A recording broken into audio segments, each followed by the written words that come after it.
Welcome everybody to this week's episode of the Halal Gap. My name is Sikandar and I'm here with Hamada. We are joined today by comic book creators, physicians, two of my very good friends, and the creative masterminds behind the world-renowned comics Zindan and the Incapable Trump, Omar Mirza and Khurram Mehtabdin. By day, Omar works as a psychiatrist and Khurram works as a nephrologist. And by night, Omar's continuing to work on both Zindan and the Incapable Trump, while Khurram's in the process of working on a new comic book that we're going to get into called Hamzanama. I totally butchered that, I'm sure. Thanks so much for joining us, guys. What's going on? Thank you so much for having us, man. Not much, just very excited to be here and talk to you about all of the projects we've worked on. Amazing. Omar? Yep, thank you. How doing, thank buddy? you. All right. Excited to talk. Good stuff. Yeah. So we're gonna start like all the way back. We're gonna start all the way back. Gonna introduce you guys to people who may not know you as personally as obviously I do. So tell us a little bit about how you guys met and what the initial conversations were to try to get into writing comic books together. Sure. Omar, you want to take it away? Sure. So I mean, we know each other from a long time ago. I think we met 2007. Yes. Yeah. 2007. So we got into medical school here in New York, and we sort of met as folks looking to room together. We started as roommates, and got involved in a lot of projects together. And I think probably around, must have been 5 years ago. Yeah. So 2013. Yeah. We started to flirt with the idea of writing a comic book, and of course, one thing led to another, and we kind of just dove in and went from there. Yeah. I think all credit to Omar, who came up with the idea for this.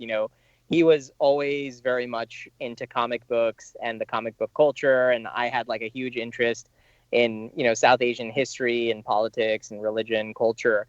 So I think, we kind of put those two heads together and we're brainstorming ideas for what would be kind of a cool, subculture comic for, combining these identities together of, comics and South Asia, really very much a part of our identity.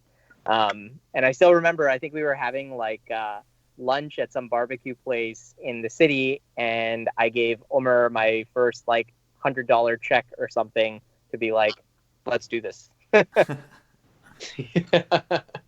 Yeah, I do remember that. That was funny. Yeah. So what were you guys hoping to achieve? I mean, you talked a little, and we'll get into the specifics around Zindan, but just kind of with comic books in general, why was that the medium that you guys decided to go after? I don't think it was like a very conscious choice to pick one medium or the other. Honestly, yeah. I mean, both of us didn't know. We both had no idea what world we were about to kind of immerse ourselves into over the next few years, I think, when that decision was made. Yeah, I mean, it's something I think that was familiar on some levels. Like, both of us enjoyed superheroes as I think most kids growing up in America did. I believe, comic books lends itself to, to tackle subjects in sort of like a very fun and lighthearted way. It's not necessarily, I think when we got into this, we didn't think it required any extraordinary writing skills, and that was, obviously a complete, stereotype or misunderstanding, because it's actually very challenging to write.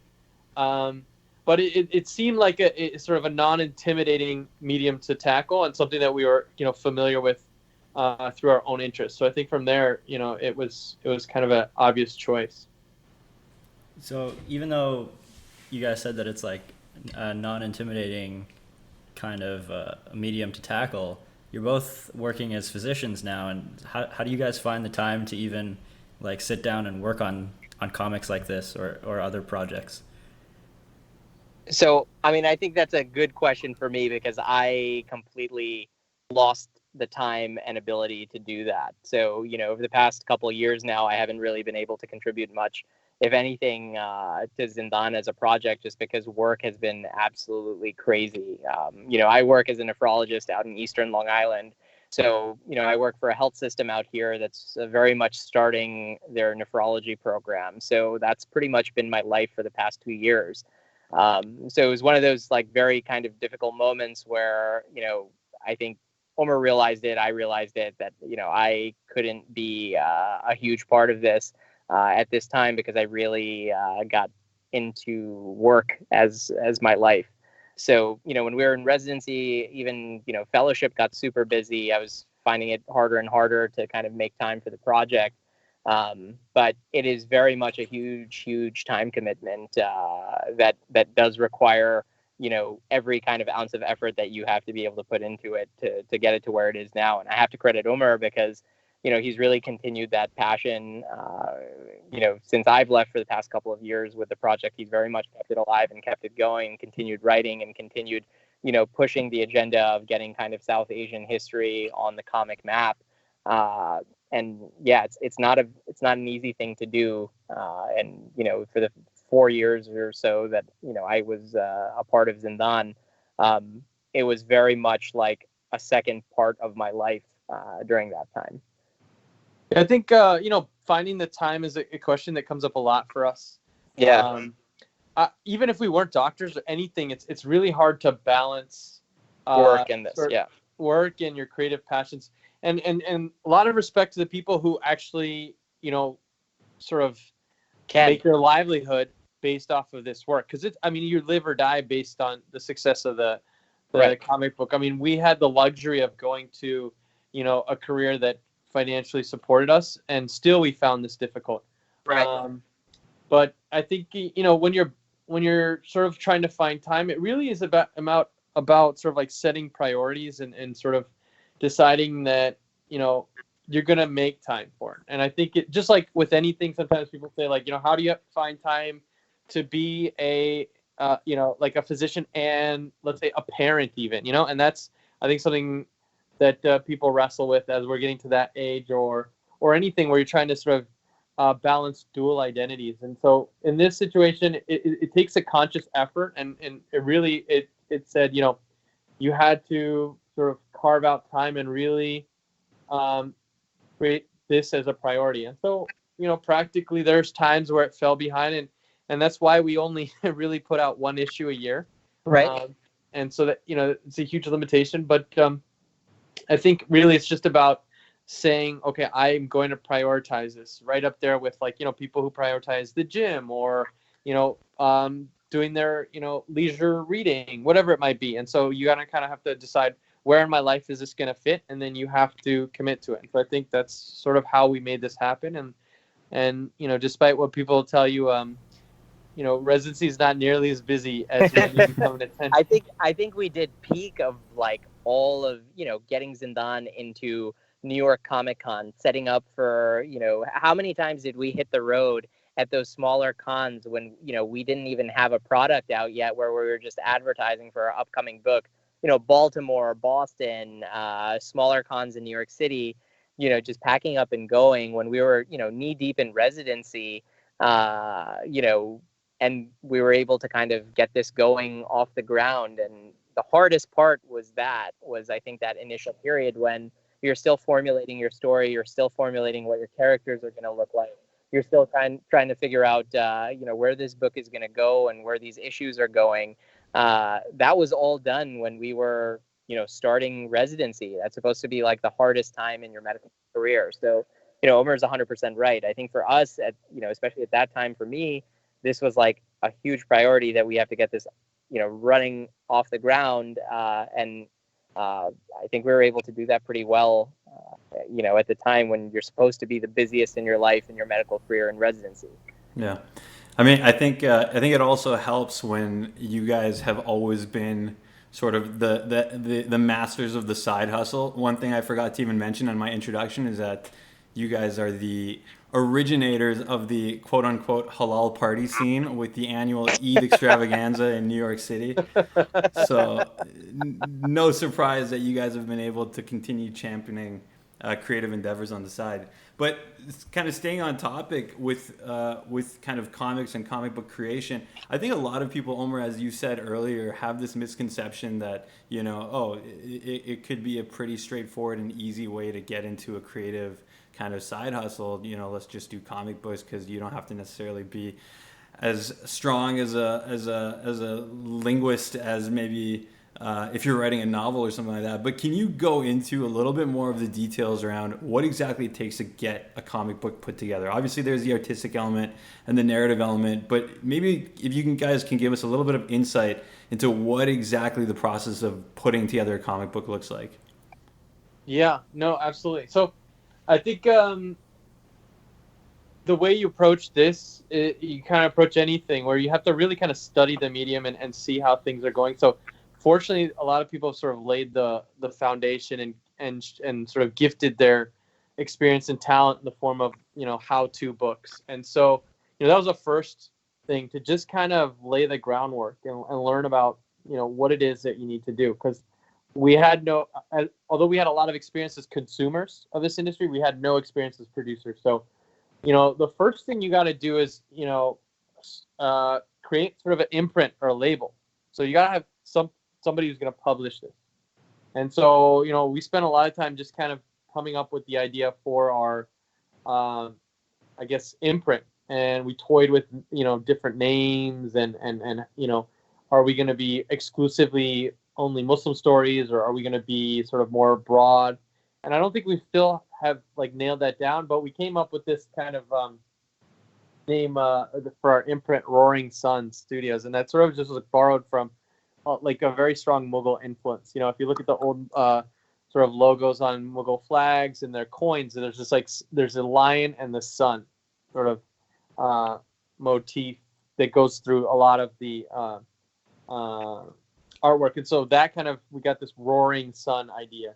And so then once we finished or sort of like set an imprint, then the next thing is to really produce the art, and you have to find artists. And so, you know, neither Khurram and I have any exceptional art skill, so we had to find a team. And that involved, you know, like going to conventions, you know, trolling Instagram and finding people who kind of had the aesthetic that we were looking for. Stalking Sajjad Shah at every con that we could find him at. Absolutely. And then, you know, just like reaching out to people, cold emailing them, say, hey, look, you know, we have an idea, we're interested. Obviously, you know, there's a lot of no's in that process, but then, you know, I think if you're really passionate, you can start to get people to sort of recognize what you're trying to do. You know, from there, once you've kind of built your art team, then you need to start producing the book. So the art is really, you know, a multi-layer process where there's a penciler who lays down sort of just the, you could say, raw art. There's an inker who comes back on top and he decides the line weights and does a lot of the shadows and shading to help. It's all in black and white. And then you've got a colorist who comes in and obviously lays down the colors. And then a letterist that comes in and puts in all sort of the word bubbles. And then you usually have a finisher who packages all the art together in like a digital file, which is going to be printed. And then that's just, you know, now you finish your comic book. Now, how do you make this like digital thing into a physical thing? And that's challenging too. So you have to find a printer. You have to decide what type of paper you're going to be using, high gloss, matte, you know, what paper weight. And these are all things that we had no idea about until we kind of like sort of just figured it out on the fly. And so it's a lot of trial and error, reaching out to people who've had experience. And that's, you know, just getting the book printed and in your hand. And then beyond that, you have to figure out, how am I going to get people to consume this thing? So you got to think about your social media game. You got to think about websites. You got to start thinking about, you know, signing up for conventions. So it's a very sort of complicated, but, you know, I think interesting, exciting process, because we got to really learn a lot of things. There's a lot of, you know, exciting moments, a lot of failures and huge blunders that we've had. And so it's yeah. The pages, the flipped pages. Yeah. But I mean, I think it, like anything, if you approach it with an earnestness and a willingness to learn and an honest and genuine desire to sort of like succeed, I think, you know, you can make it. And fortunately, we've had a lot of people that had a lot of expertise that shared that expertise along the way to help guide us. Yeah, I think some of those failures are worth talking about. Also, this is not like some smooth process kind of thing that once you write a story or even find a good artist that's reliable for that matter, that you're going to have like a completely smooth sailing operation going here. Omar, do you want to tell them the story of Comic-Con and the issue with the pages that got completely messed up on the printing? I mean, it's so dramatic. This was at the time. This was like the end of the world for me. This was New York Comic Con. This was New York Comic Con. What year? I'll preface this. This was what, 2016, I think. Yeah, 2016. I believe. It must have been 2016. We got to set the scene, guys. Come on. 2016, so we're setting the New York scene Comic Con. here. It was a warm fall day. Keep going. Yeah, warm fall day. This is what, issue 2. So we had a 0 issue number 1, and then issue number 2. So we only do 1 issue a year. It's like a huge, time burden. It's a huge financial burden. And this is, a huge passion project for us. So we were doing this like, 1 big release every single year. So this was issue number 2, which happens to be our 3rd issue because of 0, 1, and 2. And, everything was just, I think we were pulling our teeth with this because everything was going by so slowly. And not meeting deadlines. We had it sent out to the publisher, and then we printed it expedited for some crazy amount of cost. And then finally the comics arrived, and we're setting up all of our stuff at Comic-Con. And Omar, what do we find? So mind you, we publish in China, so that this thing like was on a ship for 6 weeks, got to us, and I think the biggest thing that, so we open the book, I look at it, looks great, art looks nice, we tried some new papers. The paper's great. Good. The glossiness is one. It's like a 500-pound crate from China that came with all the books. Yeah, and Khurram says, "Hey, Sarah got a book and the pages don't make sense." And I was like, "What do you mean?" And Khurram's like, "I think the page was out of order." And I was like, "Oh, that's weird. Why don't you just check another book?" And so like Khurram went through another book, and he's like, "Yeah, the page is flipped in this book too." And what had happened was when we compile the digital file, you have to, each page is a separate file, and then they need to be compiled in order. Makes sense, right? Yeah. Makes sense when you pages in a book in order make sense, right? Yeah.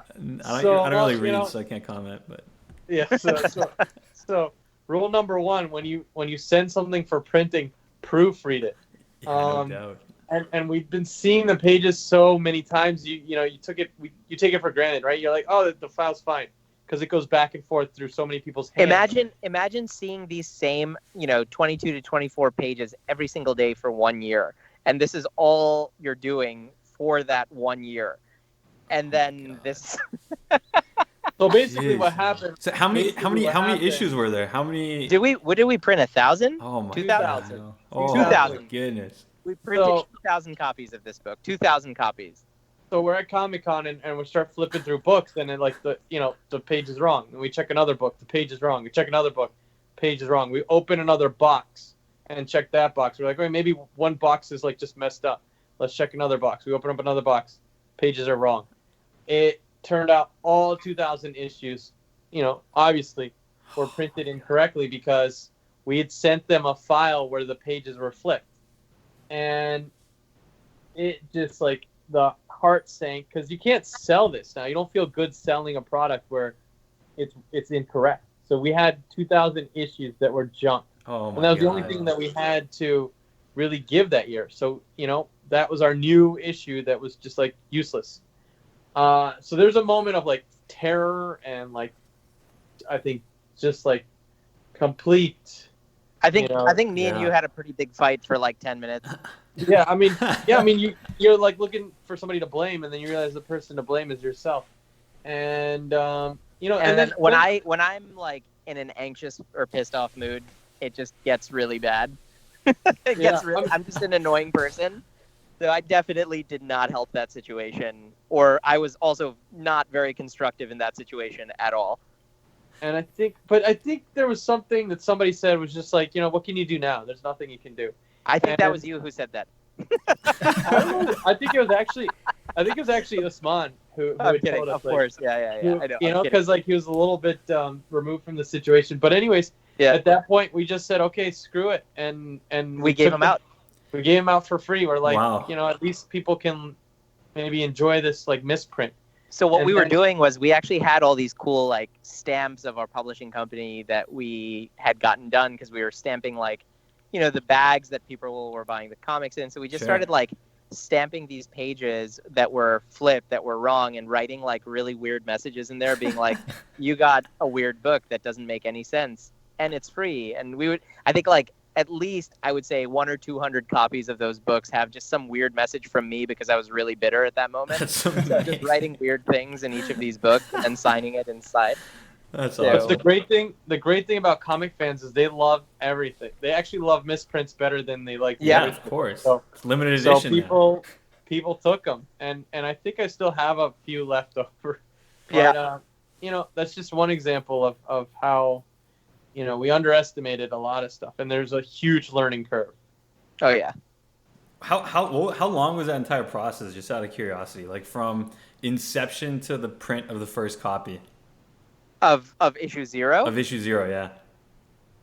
Almost, I would say, almost 2 years, right? Wow. It was probably a year and a half. Yeah, at least. Wow. Yeah. Wow, that's crazy. So, I mean, there's definitely like a patience element to this, because I think with any creative venture or any venture, actually, the maturation of the project really takes time. And so you have to be patient and really committed. And I think, originally we were just so excited with the idea, and I think what we did right was that we had some sort of smart moves that held us accountable. So I'll give you an example. Like the first thing we did was we registered for a convention before we had anything in hand, and that really held us accountable, because at that point we were like, our reputations are now on the line. We've registered, we've advertised, and we have nothing. Are you talking about Baltimore? Special edition. Oh, special edition. Yeah. And so, I mean, we were not even close to getting a comic book done. So No. it was like totally irrational and unreasonable to imagine that we could have a comic book done. But what that forced us to do was create posters. So when we got there, we had, I think, 3 posters done of like this upcoming comic book. And we printed, I think, at least 6,000 of those posters and just handed them out for free. So again, this was like throwing away money, but it was, it really started to hold us accountable to the idea that we were going to finish this. Because now we're handing out posters to a book that hasn't yet been made, and we're telling people coming soon. And so now people are like, "Oh, great, we're gonna see this in, next year when you guys have it done."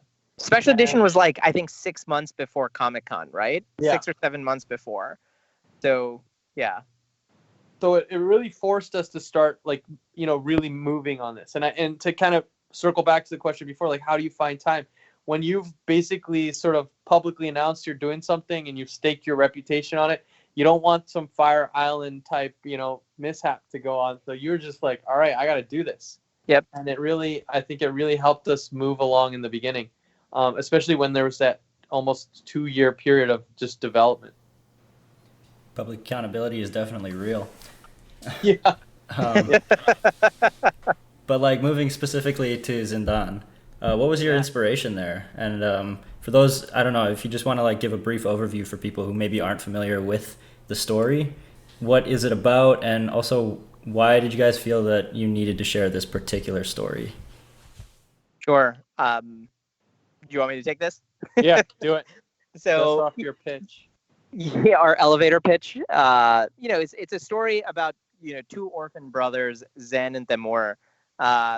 These are 2 kids who are essentially wandering around in the Mughal Empire, with no real purpose in life. And then, through their wanderings and kind of through their life, they've developed into these fantastic kind of almost like noble gentlemen or guardians of this the world's worst prison known as Zindan, which houses the world's worst evil. So we thought of this kind of mythical, mystical, whatever you want to call it, story of these two South Asian characters with very Muslim names and Muslim identities, to kind of try to incorporate some of the comic magic that we thought wasn't being represented from, I guess, our part of the world or our skin tone or our traditions.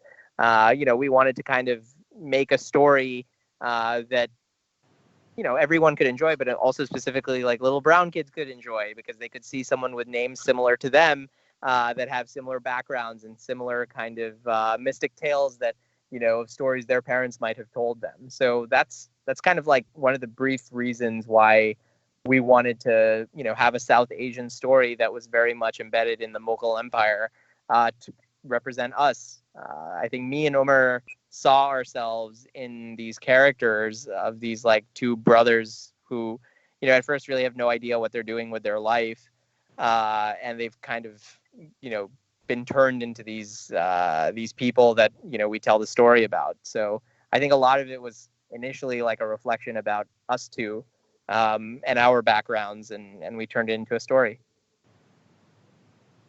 Yeah, I mean, if you look at the time, this was 2013. This is around the same time Miss Marvel had been announced, and like this idea was kind of brewing for a little while, and this is pre Hudson Minaj, pre sort of like the Patriot Act, and right now brown is very visible in media. At that time, it really wasn't, and there was a desire to see a reflection of us. I mean, I think we've all grown up in this post 9/11 world where there's not a lot of positive brown role models, and that's changed drastically over the sort of last couple years. So the impetus for creating this comic book may not exist in today's day, but back, I'm talking like this is really long ago, but I mean 5 years ago things were quite different, right? And I think there was a lot of conversation around in the media about Muslims, and it was not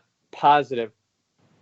And there's a desire to create some like heroes and myths that represented our ancestry, and you could default to like the brown Muslim American person that grew up in New York and sort of like in many ways mirror the metropolis or Gotham City type story. But I think what's really special about our ancestry is the aesthetics of the East. Like it's unbelievable, and most of like the historical fantasy these days is written from like a very Eurocentric perspective. You don't see much. You see some Far East, but you don't see anything from Southeast Asia, Southeast, or even the Middle East per se. That's not really super tropey, and so it was important to kind of bring the richness of that region in like an authentic way that would be refreshing, because nobody wants to see another version of like a Gotham City or a metropolis that's been done really well. I think this would be an awesome time to also talk about. You remember you had that? It was done on the banners. It was almost like an animated, form of what Lahore could have looked like, 500 years ago. You know what I mean? That you turned Lahore into like a version of 1500s Gotham with a Lahore twist to it, and then that became kind of like a background image for the main city in Zindan. Mm-hmm. That's awesome. Where is that? Is that somewhere people can see? Yeah. I mean, it's the large background that we use at conventions, where I actually reached out to a really talented artist in Pakistan to create a background, sort of like this immersive world that could represent this fictional place in Nan. So he went nuts, and basically I told him, imagine you're a Mughal architect and you have infinite funds. Create me a city that would reflect that opulence, and he did, and it looks awesome, and you guys can check it out on our website and online, or even see it at the conventions, and it's wonderful. That's very cool. Very cool.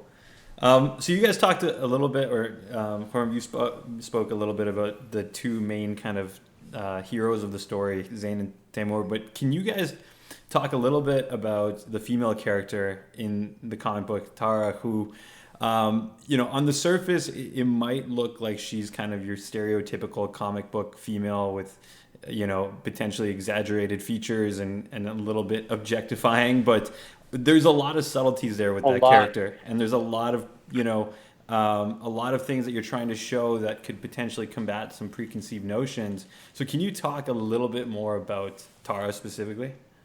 Dude, Sure. you're being way too kind. She's super tropey. There's so much stereotype. I'm really embarrassed that I created that character.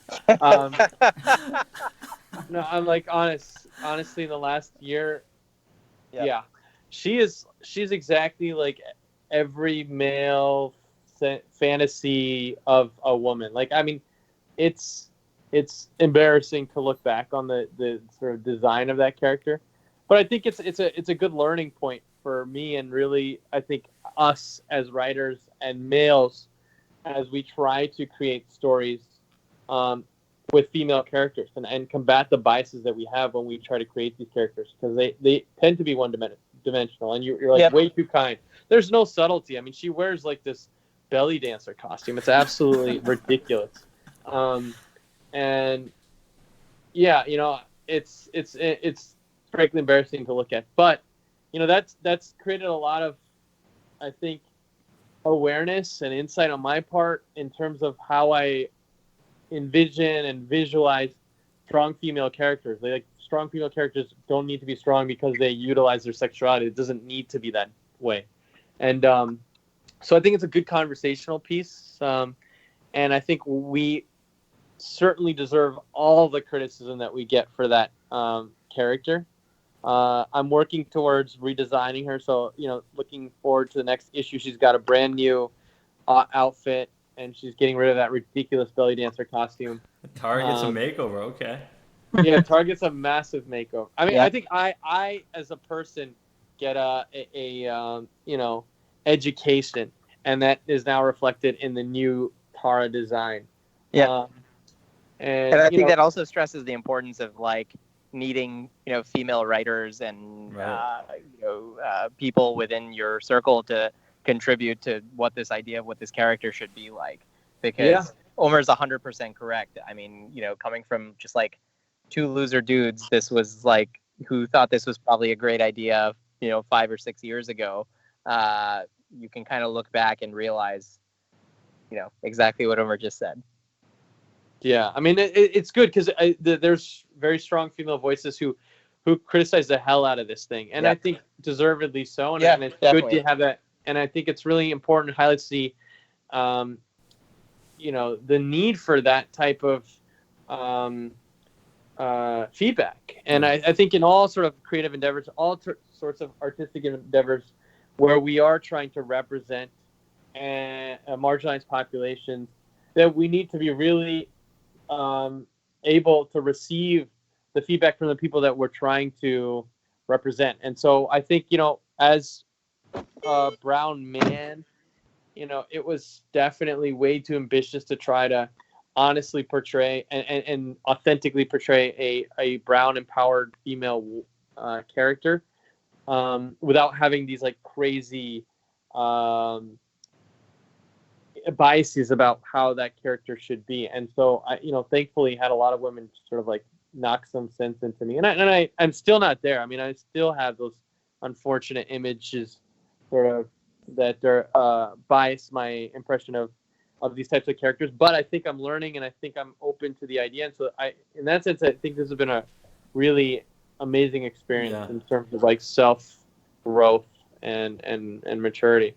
Yeah, no, I mean, speaking with full recognition that there's 4 dudes on this call, I think one of the things that even we're trying to do with the Mosquers, for example, and this year for the first time ever, we're doing a full showcase of female creatives, right? So different different performance arts that are going to be on display by females. So whether that's hip hop or comedy or spoken word, or even on the visual arts side, we've got female creatives who are, you know, displaying their paintings and their photography and so on and so forth.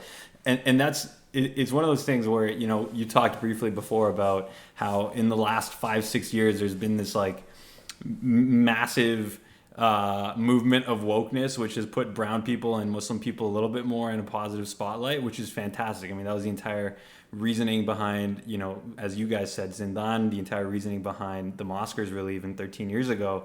But I think to your point, Omar, there still needs to be a lot more awareness around specifically, you know, strong Muslim female leads, I should say. And whether that's in the creative world, whether that's in the in fictional characters.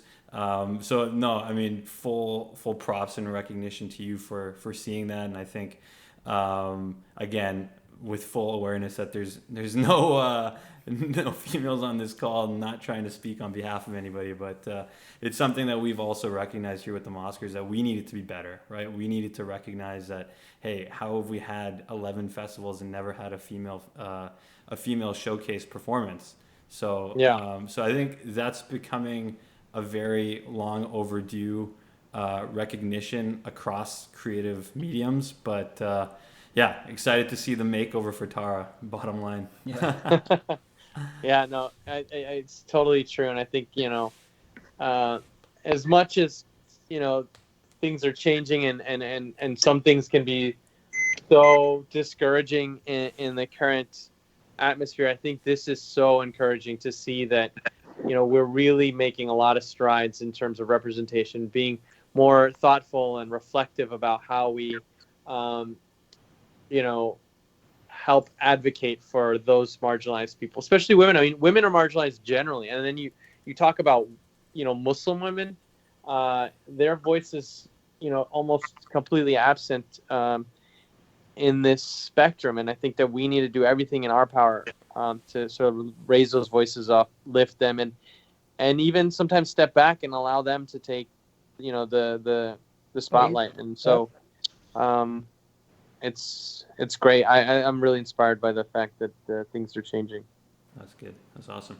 I want to shift now because I want to be mindful of time. I do want to talk about a few other projects that you guys have worked on both together and then now independently. Talk to me a little bit about the Incapable Trump. You know, why did you guys feel like you needed to do that? Where did that come from? And did you at all think that it would have the reception that it did? Sure. I mean, Trump has been interesting. I think everybody had some reaction to him being elected.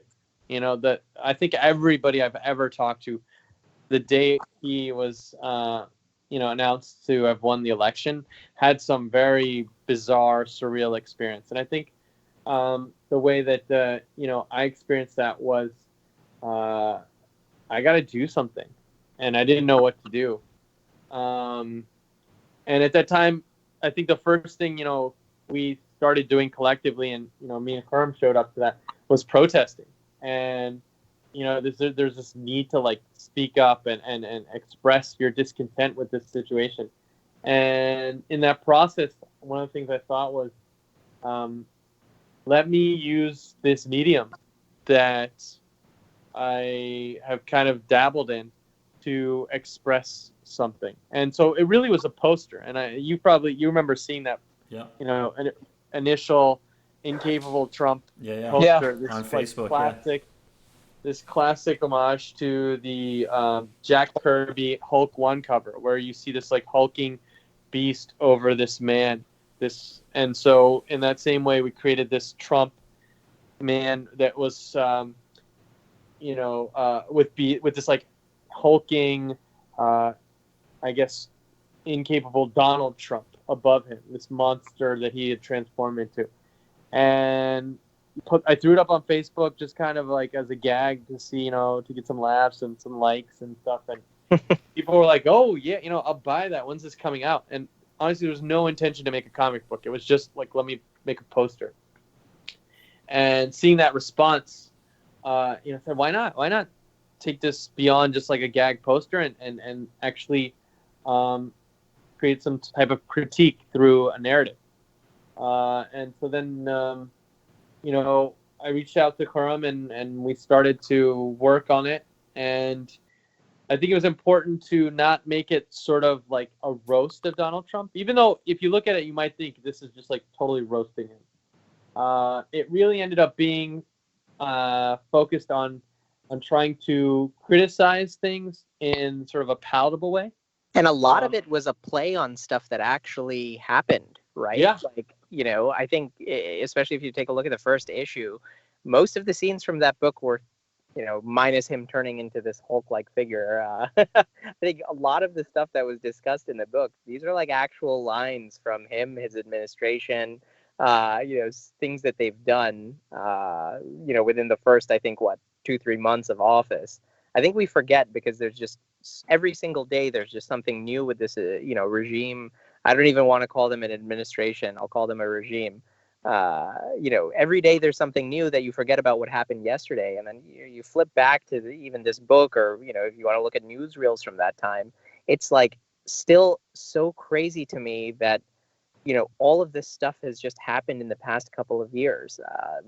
As Omar was saying, I think one of the pivotal moments for, the importance of this book, or, at least for me, and I think it impacted Omar, just as much, was the Muslim ban within the first week of him taking office. I think for us as like American Muslims, seeing how quickly with, one line of him saying something, or, with one swipe of his pen, he can, implement something that's so devastating to so many people that affects our community so directly. It was like a very scary thing, because it was almost all the same fears that we had in the lead up to this election, that, there's talks of, internment camps, talks of us having to leave the country, talks of this, talks of that. And then, week one, he implements this Muslim ban that made it very, very real for all of us that, he's capable of doing stuff like this. And he's, it wasn't just this election talk or this nonsense that people were saying, oh, give this guy a chance and this and that. Week one, he made it very clear that, he didn't want us to be a part of the fabric of America. And I think that, made this book that much more important, especially at that time. What about the reception? I mean, talk, if you could, just a little bit about, because, some people might not be aware how you guys launched this thing. You made it for free at Comic-Con. Were you expecting there to be this massive demand for this, and then weeks later it's up on eBay for hundreds of dollars? Like, is that something that you guys, because I know, Omar, you've continued it on, and I think, if I'm not mistaken, you've continued to make it for free. Like, what was the conscious decision behind that specifically? I think, it's sort of anti-capitalist in many ways, because I think there's a real honest message in the book, which is that this guy doesn't represent America. I mean, if you look at the sort of the story, the way he's defeated is through people embodying the real virtues and values of this country. And so one of the things I wanted to avoid is the idea that we're doing this to make some quick money off the Donald Trump brand. And I think that distracts from the real message, which is, hey, we want to really kind of bring people's attention back to the true values of this country, and in a comic book. But so making it free was very, very important. That there could be no connection to this being financially lucrative. We didn't want anything even involving money to come around with this book. There was literally no catch. There was no nothing. It was like, if you're in line to get this book, we only printed 100 copies of the book. This was, whoever gets a copy, who's there, they get it. Done. Yeah. That's it. But in true capitalist fashion, it's up on eBay within, a couple of weeks for hundreds of dollars. What were you guys thinking when you saw that? I mean, I think it was incredibly exciting on one hand, because I mean the going into this, we had no idea how this was going to turn out. I mean, I think there's a period one that was like, oh, this is hilarious, this is going to be awesome, but the reality that we're from a publisher or imprint that has no huge backing behind us, so there's no real way that this is going to go. This is going to be successful. Like there's some doubt there. Then there was this idea that, hey, this might actually open us up to a lot of violence. Like people are very opinionated about this thing, and maybe people are going to turn and really do some harm to us. So there's a great deal of fear, even. Especially at Comic-Con, when you're, sitting there amongst all these people. I mean, there's like hundreds of thousands of people that are coming through New York Comic-Con, and we had a couple of people that were very much trying to debate us and saying some pretty ridiculous stuff to us, especially with the first issue that came out. I think I was pretty charged up and upset. I got into like a huge debate about someone about Medicare for all. And this was right after I had surgery on thyroid cancer. And someone's like yelling at me about how healthcare is not something that should be, a right for everybody in America to have. And literally, I have a fresh scar on my neck after having surgery in the context of our, Trump book release. So it was definitely, a very charged time. I think it still is very much a charged time. But it's not even politics at this point. I think this is like it's well beyond that. I don't even know what I'm trying to say here, but it was definitely at that time, especially right after the Muslim ban, with a fresh Trump in office. I think there was an element of fear and uncertainty amongst all of us, especially when this book came out. And then and then there was like an amazing, excited response. Like we had lines over 100 people long. We were wrapping up booths around the block, just like lined up for this book. And then, we released it on a Thursday, which was the first day of Comic-Con. There's a line starting maybe like 40 minutes before we had the book out. The next day, it was 1 hour and 10. The day after that, it got to 2 hours. I mean, it was unreal. And mind you, we haven't really produced anything besides a few issues of Zindan. So to get this kind of attention was incredible. And then you see like 2 days after Comic-Con, these things are going on eBay for like $400, $500. And we were like, we made it. We're here. Although none of that money's coming to us. But it was nice to see that people valued this piece of artwork, this political critique, to that point that they would line up 2 hours of their day and fork over $400 or $500 of their money for this thing, and we put it out for free in an app so that it was available even beyond the people that couldn't get the physical copy. We wanted to make it available to everybody, so we had digital copies. And then like if you go look at the reviews on the iOS app or the Android app, I mean there's so much overwhelming support. It was amazing. So I think that was really like reassuring in this whole process, especially when there's so much fear about, could this be something that would end up hurting us? But it didn't piss you off just a little bit that you're like, I'm going to do this as an anti-capitalist movement, and then all these punks are making hundreds of dollars, if not thousands of dollars off of your work? Not just like a little bit? No resentment? Yeah, I mean, there was. Is this where I say a very anti-capitalist thing over and say they think we printed 100 copies? Ooh, I don't know what that means, but it sounds. That means that there's like thousands more sitting in our basement. No, I think it's funny because everybody asked us like, hey, well, why don't you sell it and make some money? And I think that's always a fun thing to like imagine how it would. But then I think at the end of the day, just getting that reception was rewarding enough. And if it made somebody some money, I hope it went well. What about that guy that there was this one kid who was like in line for a while or something. Didn't we give him like the poster, the huge Trump poster, and everybody at the booth signed it? Yeah. Didn't he sell that like 2 hours later or something? Oh my God. No, he still has it. He came back the next year and picked up 10 issues. That's good. And then he sold those 10 issues, but that's fine. So shifting gears again, Khurram, you're working on a new comic called Hamzanama. Yeah. You want to give us like an overview of that? Sure. So it's like a kind of an old school tale. This is just something that I'm helping produce. the Barzinji family and the Barzinji Foundation are the ones who are really taking the lead here with the story. This is completely their project. I'm just, helping out for them to get it done. Essentially, it's, an old tale of the adventures of Amir Hamza.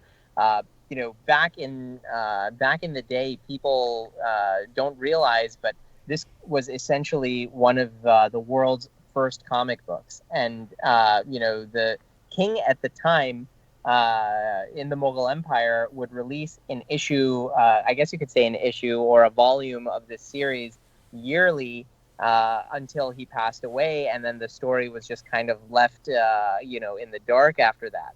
So in some ways it reflects Zindan because, he only released one volume every year also during his rule, just like me and Omar were doing. But,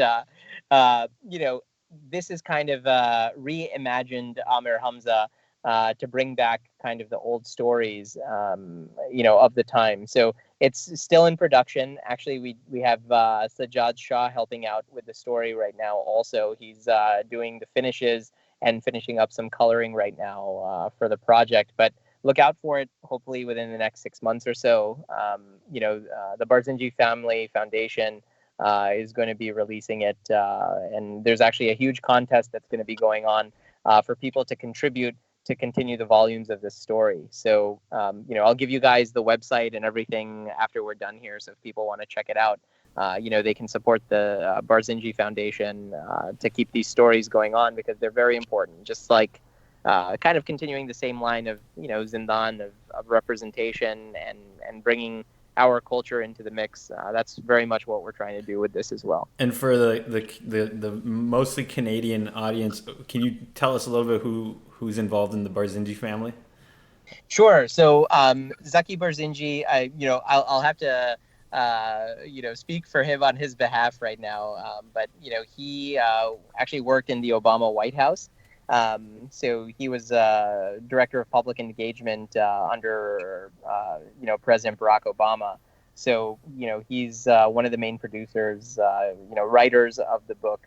So we've been working pretty closely together to get this project over with, and his father Sohaib Barzinji as well. So this is a project that they have very much been working on, writing about, putting their heart and all their efforts into it. And I'm just trying to connect them with the right people to try to get this project going. And we're pretty much at the finish line here. Amazing.